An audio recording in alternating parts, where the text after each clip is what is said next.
वाद सुरू झाला आहे. मराठी भाषा हे रिक्षा चालकांना सक्तीची करण्यात आलेली आहे. परंतु यावर मुख्यमंत्र्यांनी असं स्टेटमेंट दिलं की ज्यांना मराठी भाषा येत नाही त्यांना आम्ही शिकवू, परंतु आता यावरून वाद घालू नये.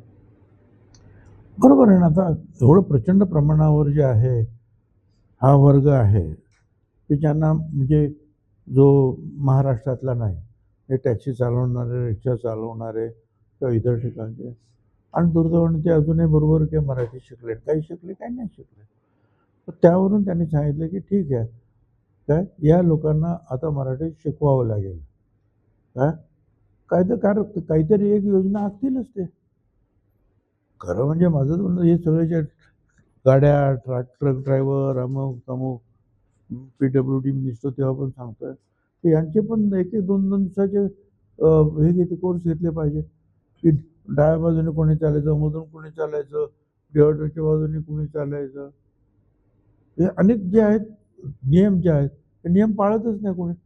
तसंच या बाबतीत सुद्धा जे आहे आवश्यक तेवढं तरी मराठी जे आहे त्यांनी ते शिकलं पाहिजे. आणि एक आहे की आपले मराठी लोक ज्या वेळेला गुजरातमध्ये जातात गुजराती बोलतात, तामिळनाडूमध्ये गेले तर तमिळ बोलतात. तसं इथे सुद्धा जे आहे कामापुरतं तरी ह्या लोकांनी जे आहे मराठी बोललंच पाहिजे. आणि त्यासाठी तर सेम सांगतात ते अगदी बरोबर आहे.